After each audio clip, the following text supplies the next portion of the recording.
Storware Backup and Recovery 5.1 has just been released. In this video I'm going to show you what has changed. In this video I'm going to have a short overview of the key new features that has came in Storware Backup and Recovery 5.1. So we are going to start with the individual file level, individual backups retention settings. So now you can keep backups longer or mark them as the expired. Instant restore with storage life migration for ref environments. OpenStack new features, we have a lot of them. Hyper-V as well has been improved. And then we are going to have also a short walk through the other less important but last but not least features, such as for Microsoft 365 option to export data to the PST or to support for groups that has also appeared with this version. So let's start with the individual backups retentions adjustments. So far you had option only to adjust the retention on the backup destination, later inside the policy rules settings. Now the problem is that that affects backups in general, so all of them would be affected by your retention changes. Now current in this release you have the option to select specific backups, mark them as expired because maybe you don't need them longer, or select backups and keep so that they can be kept longer. Also, whenever you have the chains of backups like full plus multiple incrementals, the APIs, the server part also evaluates these chains, and it will let you know in the preview that if you are going to keep some full backup longer, this also this doesn't impact other backups, but if you actually select the incremental one, that propagates to other backups in the chain, so previous increments and the last full, so that whole chain needs to be kept longer in such case, or expired if you choose to do so. Now for the Red Hat virtualization, OLVIRT and Oracle Linux Virtualization Manager, we have introduced instant restore with live storage migration. Now not only it's an instant restore like it was implemented in the past for Hyper-V, but also we automatically initiate the process of migrating the data from the temporary storage that we expose to the target storage domain. So in the restore window you have the option to instantly restore such VM. You need to select Hypervisor Manager, the cluster, and optionally have the option to initiate the live migration just once the VM is ready to do so. So this is optional, so the resulting artifact is mounted backup. It may not be obvious, but we treat instant restore as the temporary mounted backup in the form of a virtual machine. Live storage migration allows you to have this permanent restore, so that the backup can be obviously unmounted later if you don't need that any longer. Now with the individual VM disk restoration, you have the additional setting to restore VM only with a specific drive. So you may have the first of all specify the layout of the disks, and you have also option not to allocate drive at all. Previously you had the global storage settings, so whenever you restore VM all of the drives need to follow these settings. Now you have this option per drive, so you are able to specify the target data store and such optionally like the pre-allocated format or fin provisioned format, or disk names, or even exclude drive at all from restoration for during in the restore modal. So that also has been included for the Ref, oVirt and Oracle Linux Virtualization Manager as well. For the OpenStack we have a similar functionality, so again you have option per drive storage settings. Now, remember that for OpenStack, we actually have the volume type mapping. So from our perspective, storage, hypervisor storage corresponds to volume type in OpenStack. Which technically does, because underneath, volume types often are mapped to the different groups of, or different types of the storage pools, so faster drives, slower drives, etc. So this is roughly the same mapping as, let's say, to the data store. Again, you have the option to specify per drive what is the name of the disk, what is the volume type, and or if you'd like to exclude drive at all. For the OpenStack, we also have the option to change the flavor during the restoration.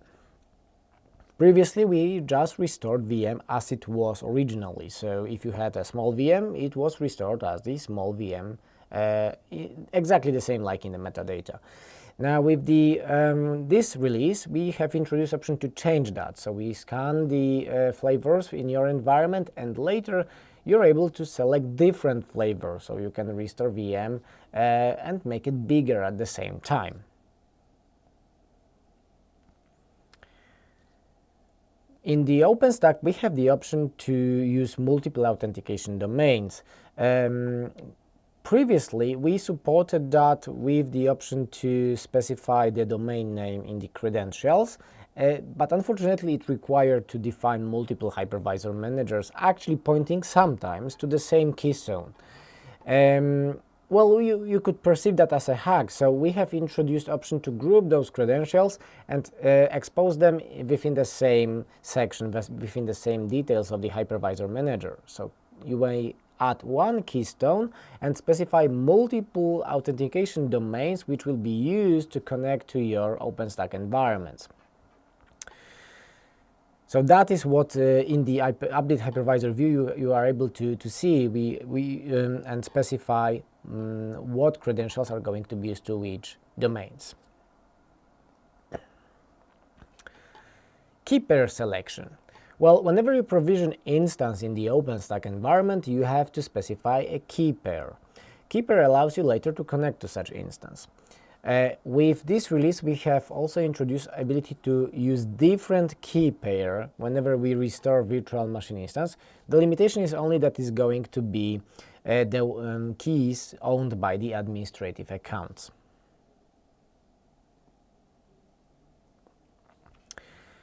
With the Storware Backup and Recovery, you are easily able to use the OpenStack Horizon plugin. This plugin obviously exposes multiple views, multiple artifacts from the backend Storware Backup and Recovery, which means that sometimes you may just want to limit this view. One of them is actually availability zone, which corresponds to hypervisor cluster in the Storware Backup and Recovery. We have introduced just option to control this visibility, so you may specify in which project you will have this specific availability zone being visible on the list when you restore a VM. In that case, you may have a project where you can test new availability zone that has just been rolled out in your environment before any other users in other projects will have option to select it for their restores. Hyper-V is another hypervisor that we wanted to make enhanced, let's say. So we have introduced several enhancements. One of them is the option to browse remote file tree. So we knew that it may not be completely user-friendly if you have especially Windows environment to manually type in the path where the virtual machine disk should be reside. Finally, we have made the bidirectional communication with the agent. So now whenever you click in the browser, you are able actually to select this path instead of typing it in. So whenever you choose the hypervisor, we are able to expose you show you a simple modal view, and you are able to browse the path, the target path for your virtual machines. Hyper-V has some kind of the hypervisor manager, but originally we have implemented Hyper-V on standalone hypervisor basis. So you had a bunch of hypervisors, they were all managed separately, and we had the option to actually detect migrations of the VM, but it was not perfect. With version 5.1, we have introduced a concept of the Hyper-V Hypervisor Manager.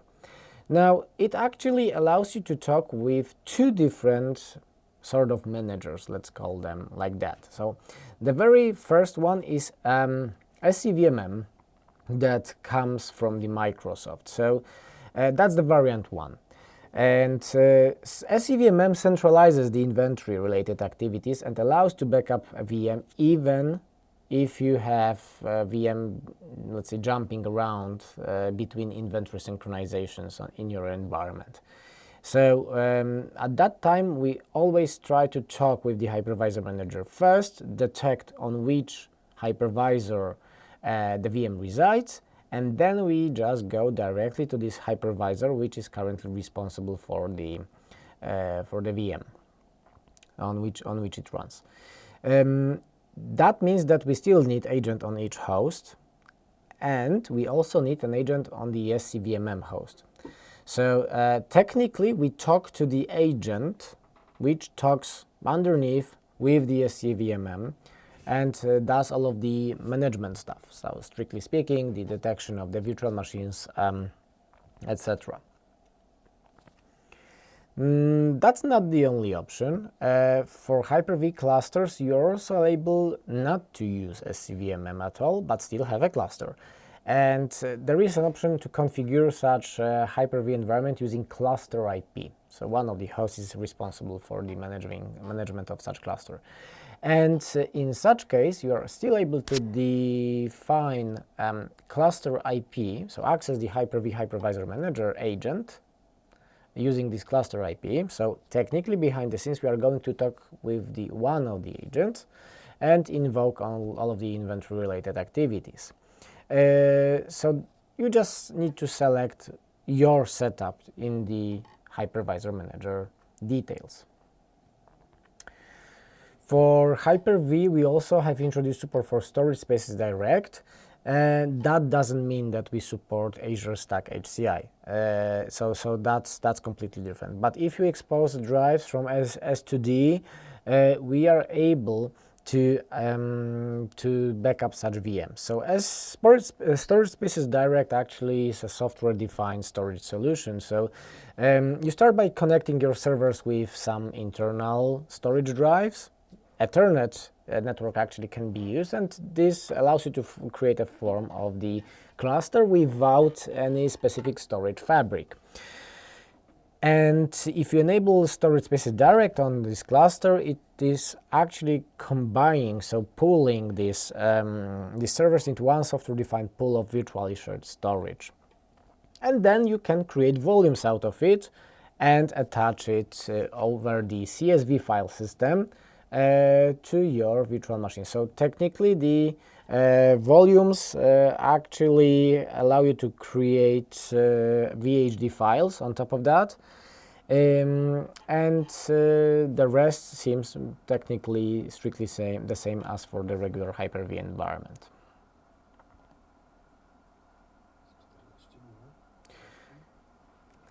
Microsoft 365 has also support for the groups. So that allows you to actually manage users in a more convenient way and assign policies on a group level, especially important if you have tens, let's say hundreds or thousands of the users. And you can add groups directly to your backup SLA, which is far more convenient than just manually adding them to your policies. Recovery plans have also now the network selection capability. So previously we had the network selection in the regular restore window. Now we have that in the recovery plans as well. The idea is actually to have a mapping of the networks detected in your virtual machines, and then once you have this mapping configured, let's say that your VMs resided previously in network 1. During the restore, you specify that all of the VMs inside the recovery plans details, all of the VMs having network 1 are going to be restored to the network 2. So that's how it works for batches of the VMs, not for the single VM, which may obviously have different network settings than the other VMs. So technically you don't have to have the same networking settings and names of the networks in 2 locations.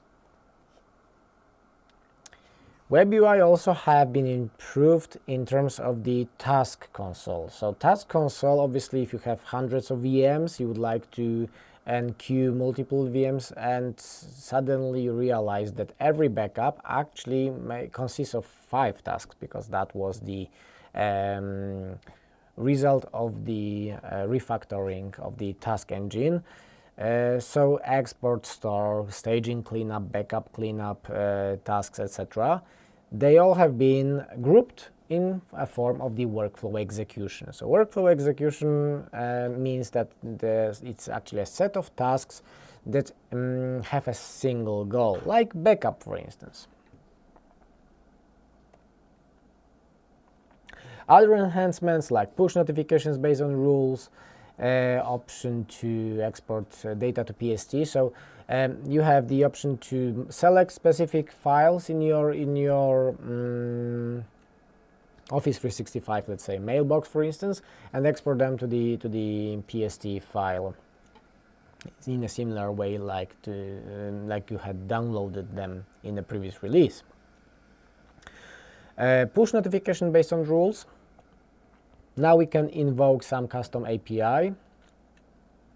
Obviously it needs to follow specific requirements, but in general that allows us to push some events to this endpoint, and you can initiate your custom processing behind the scenes without the need to pull the information from the agent periodically. Additionally, we have the reporting improvements, especially that we have a separate transfer and backup size tabs now, and to last 24 hours backup reports to cover all of these Office 365 reports as well. And what is cool also, if you have a bunch of the VMs and you don't want to select them and jump over the pages, you can now have a option to select globally all of the items on all of your pages. Okay, let's now go to the demo. Here is the login screen for my Storware Backup and Recovery 5.1. Let me log in first.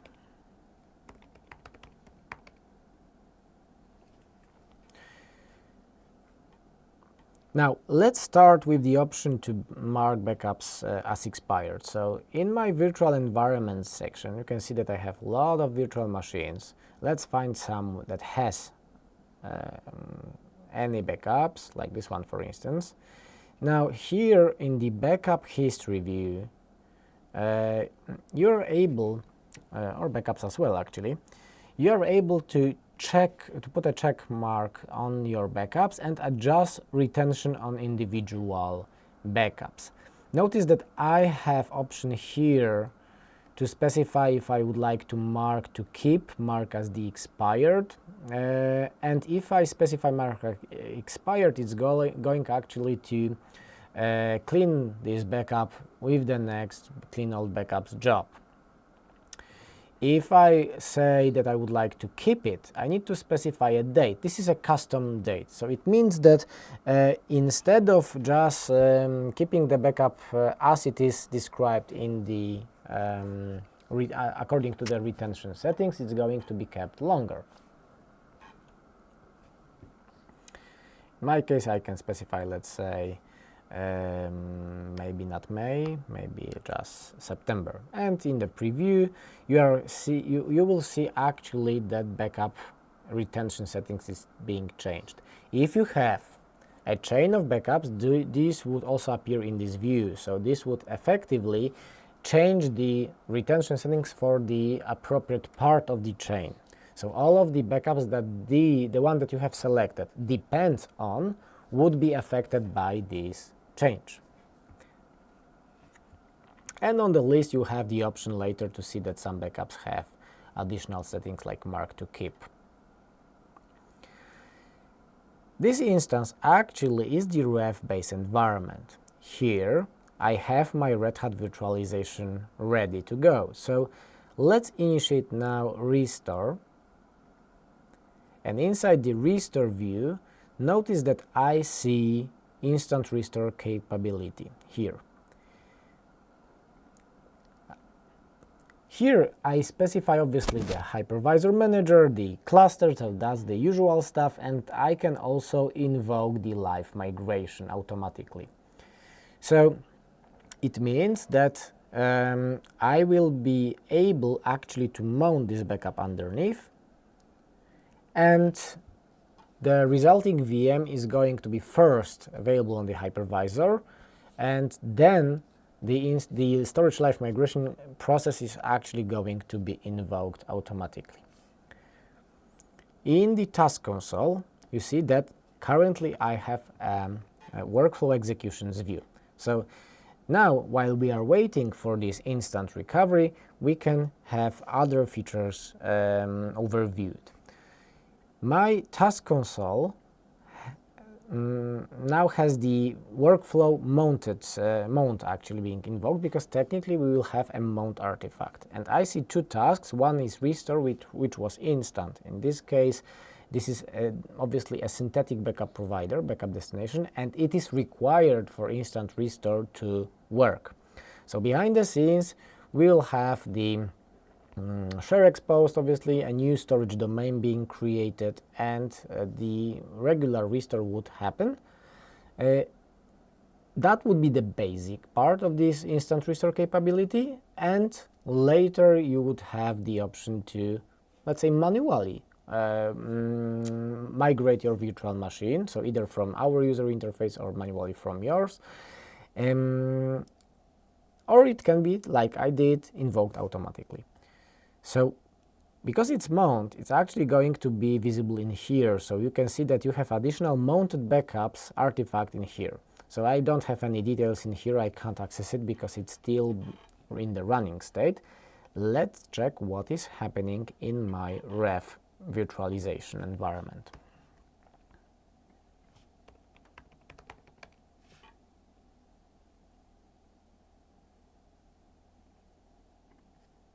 Notice that additional instant restore storage domain has appeared. They were previously two, now one of them has appeared in here as well. So let's go to the events.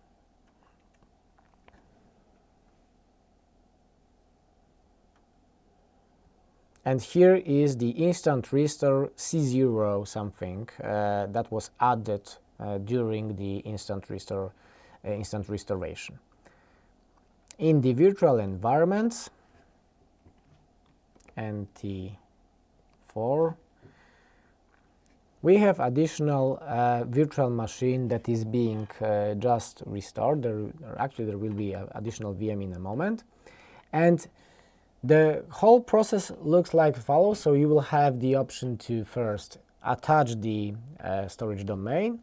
The virtual machine is going to be restored, powered on, and is going to be migrated, so you can actually use the VM while it's being migrated. So the end result is going to have the mounted backup removed because you no longer need it. Now another thing is that whenever we have the restore of the restore window, so in the NT4 VM, you have option also to restore and modify the disk layout in this case.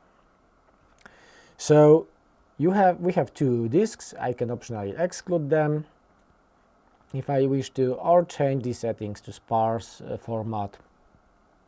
Maybe import to the other storage domain if I need it.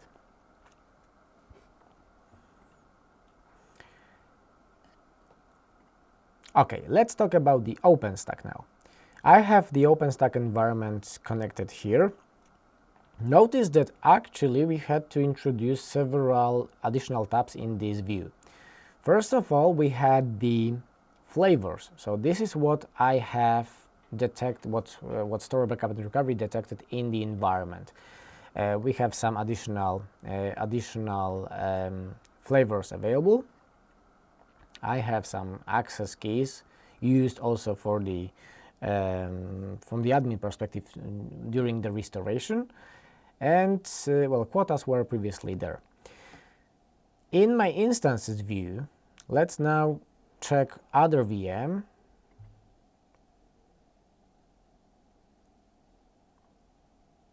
This one, for instance. The restore view has changed, so we have additional options available for this Hypervisor Manager.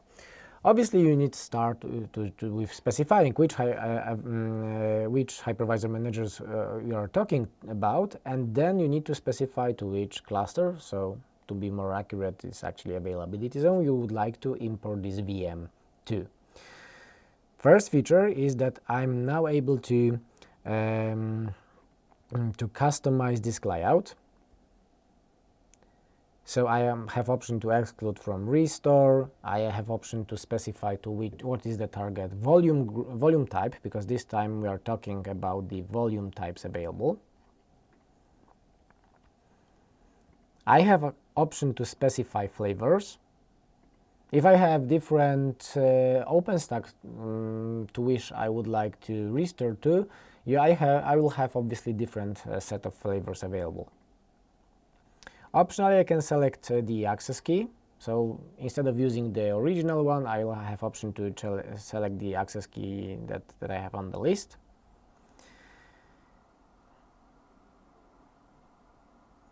And the features related to the plugin visibility are in the cluster, on the cluster settings. So now in the infrastructure view, whenever we talk about the clusters, in the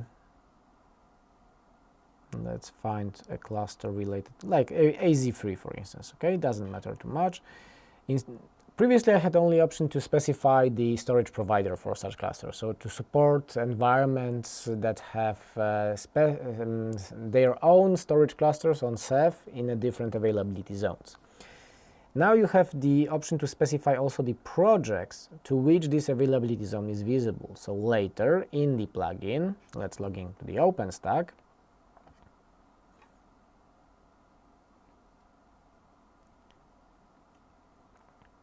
I have the backup and recovery plugin, and I have the instances view, obviously, where I can invoke actions related only to this project, so within which I'm currently in. So I have the admin project, and this is the VM that has been that resides in there. And during the restore, I will have option just to import to these availability zones which are available in the configuration here. So this view limits me so that I will see only the availability zones that I would like, that administrator has let me to see. Hyper-V. For the Hyper-V, if you go to the instances view, let's find an additional virtual machine.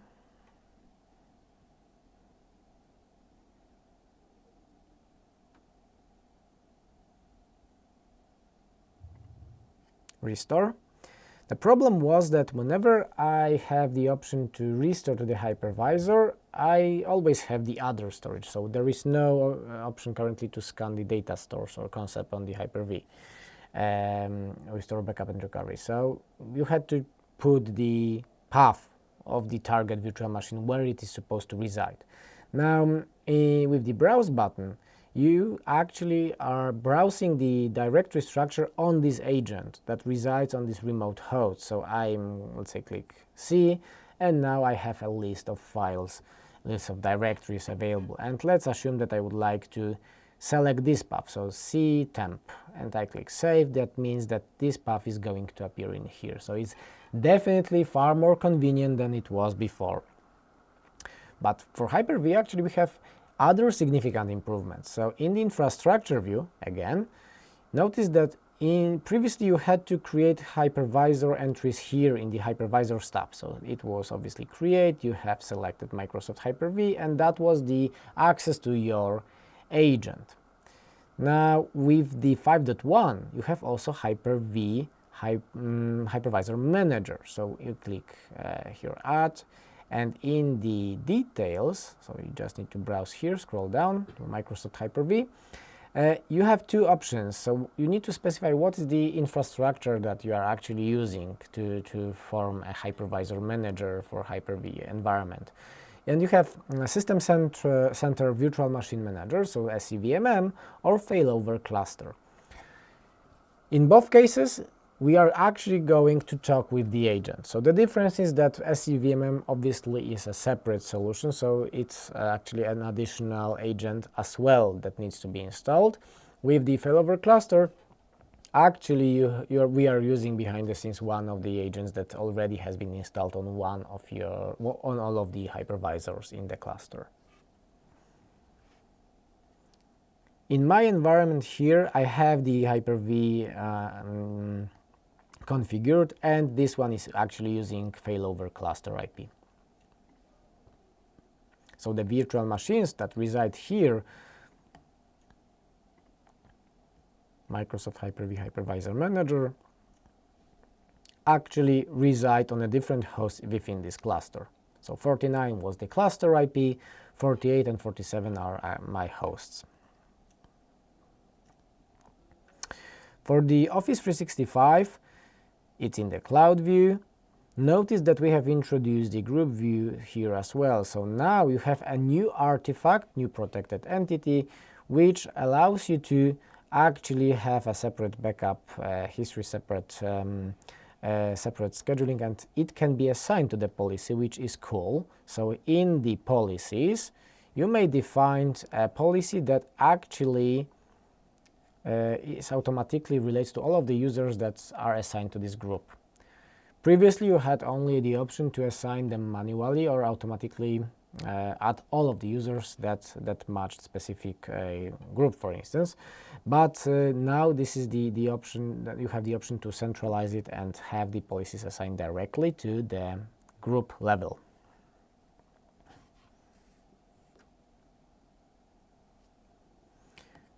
Notice that in the instances view, whenever you have the, let's say, VMs like I have in here, these, let's maybe switch to event 10,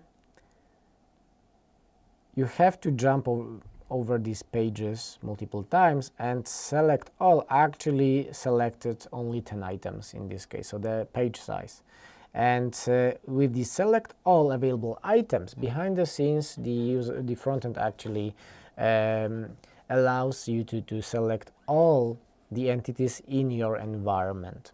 So you don't have to jump and select the page one by one. It is actually going to be fetched for you and selected in the view, so you don't have to think about it too much. In that case, it would allow you to invoke batch operations, such as, for instance, assign policy in this case, if it's possible on all of the entities that you have selected.